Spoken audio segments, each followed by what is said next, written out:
From quiet sandy beaches to massive bustling port cities, our coastlines are really where humanity comes face to face with the power of the ocean. But here's the thing, that line in the sand, it's always moving. And with sea levels rising and storms getting more intense, the fight to protect our communities has never, ever been more urgent. So how do we fight back when the ocean itself is on the attack? Just look at this thing. This is in the Netherlands, a country that has literally been fighting a war against the sea for centuries. What you're looking at is a gigantic storm surge barrier, and it's a true monument to human engineering. It's just an incredible display of raw power, all designed to hold the ocean back. But is building bigger and bigger walls our only move? I mean, when the sea comes knocking, how do we even decide how to answer? Well, it turns out that pretty much every coastal community on the planet is facing four basic choices. We can defend the shoreline we have right now, with walls and barriers. We can adapt to the water by raising up our homes and roads. We can even try to advance into the sea, actually creating new land. Or, and this is the tough one, we can choose to retreat, moving away from the coast entirely. These four paths, they're the heart of our entire playbook. For decades, our go-to answer has been all about brute force. It's the hard hat and concrete approach, and we call them gray solutions. So, what exactly are gray mitigation strategies? Well, at their core, they're all about building physical barriers with things like concrete, rock, and steel. These are engineered structures, and they're designed for one main purpose, to give you immediate, powerful protection from the ocean's energy. But all that speed and strength, well, it can come with some serious hidden costs down the line. Here are two classic examples of gray solutions, side by side. On the left, you've got a vertical seawall. It basically acts like a giant shield, just deflecting waves head-on. Then on the right, that's a revetment. It's a sloping wall of rock. It works a little differently, breaking up a wave's energy as it rolls up the slope. So you've got two different methods, but they both have the exact same goal. Hold that line.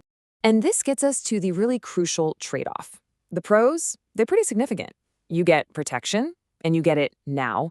For a big city with billions of dollars of property right on the water, that is absolutely vital. But the cons, they're just as serious.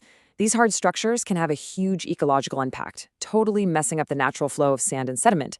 And that can starve the beach right in front of the wall, and, get this, it can actually make erosion worse for your neighbors just down the coast. Another major tool in that gray toolkit is the breakwater. Now, unlike seawalls, these are built offshore. Their job is to smash the power of the waves before they even get to the coast, which creates calmer water behind them. This is great for protecting harbors, but they can also be designed to trap sand and build up beaches. But just like seawalls, they can really disrupt that natural movement of sediment, and that affects the whole ecosystem. So if concrete isn't always the perfect answer, what else is there?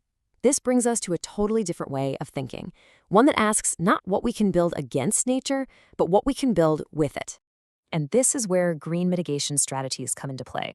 The big idea here is to use living, natural systems to do the heavy lifting for us. So instead of concrete, we're talking about things like mangrove forests, coral reefs, and sand dunes. The whole focus shifts from just short-term protection to long-term sustainability and the health of the entire ecosystem. And believe me, nature has some absolutely incredible engineers. Take mangrove forests. Their dense, tangled root systems are just amazing at absorbing wave energy, acting like a natural shield. And at the same time, they create a critical habitat for all kinds of marine life. Or just think about simple dune grass. Its roots hold the sand together, building up dunes into these powerful, natural barriers that can stand up to a storm surge. And this is one of nature's most elegant solutions.